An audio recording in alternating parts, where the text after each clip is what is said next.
semuanya, kalian nyadar gak sih kalau cuaca di kebanyakan daerah Indonesia itu panas banget, gak kayak dulu.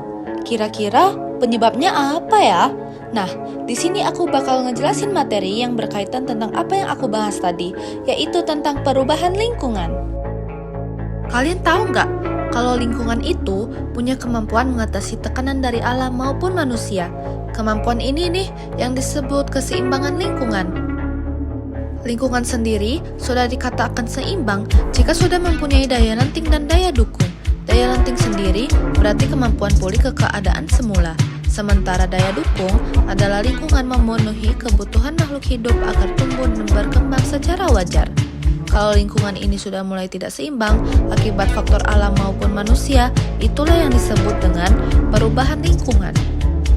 Kalian pernah dengar kata pencemaran? Kira-kira apa yang ada di pikiran kalian? Sampah? Polusi? Pencemaran lingkungan sendiri berarti masuknya zat atau dimasukkannya makhluk hidup, zat, energi, atau komponen lain ke dalam lingkungan hidup oleh kegiatan manusia hingga kualitas lingkungan menurun. Zat apa sih yang dimaksud? Zat yang dimaksud adalah polutan. Polutan sendiri adalah partikel debu yang sudah melebihi ambang batas banyaknya. Kalau polutan sudah melebihi ambang batas, berarti lingkungan sudah dikatakan tercemar. Pencemaran sendiri memiliki 3 macam, yaitu pencemaran fisik, kimia, dan biologi. Pencemaran fisik adalah masuknya benda atau material asing, baik padat, cair, atau gas, ke dalam lingkungan tanah, air, maupun udara yang dapat dilihat langsung, merusak ekosistem, dan mengganggu kesehatan. Contoh utamanya meliputi sampah plastik, botol kaca, kaleng, karet, kuku, rambut, dan puing-puing bangunan.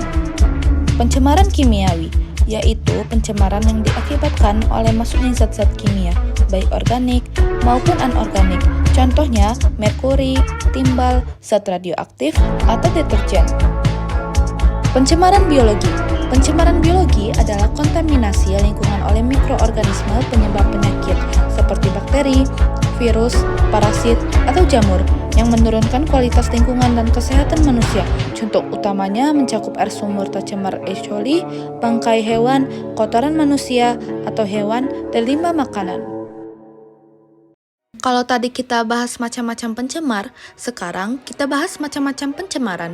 Yang pertama, ada pencemaran udara. Terdapat zat-zat yang dapat menyebabkan udara tercemar, seperti COX, CFC, SOX, CO, gas rumah kaca, dan NOx. Gas-gas yang aku sebutkan tadi umumnya dapat menyebabkan lapisan ozon menipis, sehingga terjadinya pemanasan global. Kemudian ada pencemaran air. Contoh dari pencemaran air yaitu limbah pertanian, limbah rumah tangga, limbah industri, serta limbah pertambangan. Kemudian ada pencemaran tanah. Contoh dari pencemaran tanah yaitu limbah anorganik, limbah pertanian, rumah tangga, serta industri. Dan terakhir, ada pencemaran suara, yaitu kebisingan atas suara dengan frekuensi di atas 80 desibel. Macam-macamnya yaitu, yang pertama ada kebisingan impulsif, yaitu kebisingan yang terjadi dalam waktu singkat dan biasanya mengejutkan. Contohnya, suara ledakan mercon. Kedua, kebisingan impulsif kontinu, yaitu kebisingan impulsif yang terjadi terus-menerus, tetapi hanya sepotong-sepotong.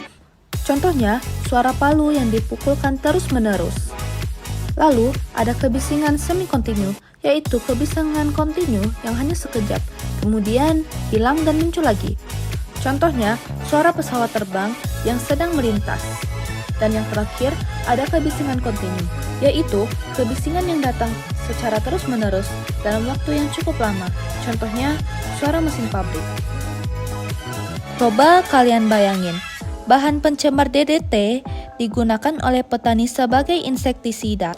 DDT sulit terurai sehingga residunya tetap berada di air atau tanah yang kemudian terserap oleh ganggang atau tumbuhan-tumbuhan. Jika ganggang atau tumbuhan tersebut dimakan oleh herbivor, DDT akan berpindah ke tubuh herbivor, karnivor, dan seterusnya hingga ke konsumen pada tingkat trofik tertinggi. Pada setiap tingkatan trofik akan terjadi peningkatan akumulasi DDT. Proses peningkatan akumulasi bahan pencemar pada tingkatan trofik melalui rantai makanan disebut biomagnifikasi. Wah, ternyata permasalahan pencemaran lingkungan itu masalah yang serius.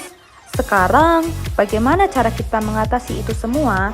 Kita mulai dari mengatasi pencemaran udara. Mengatasi pencemaran udara dapat kita laksanakan dengan menggunakan sepeda untuk jarak dekat. Dan yang kedua, mengatasi pencemaran air. Kita dapat mengolah limbah sebelum dibuang dan menjaga sumber mata air. Dan yang ketiga, mengatasi pencemaran tanah menggunakan konsep 9R, yaitu reduce, reuse, recycle, repair, refusal, redurability, replacement, reconstruct, recovery. Dan yang terakhir, mengatasi pencemaran suara. Caranya menggunakan peredam suara dan mematuhi etika kebisingan. Gimana? Kalian udah paham kan perubahan lingkungan itu apa? Terima kasih sudah menonton. Jangan lupa like video ini. Bye-bye.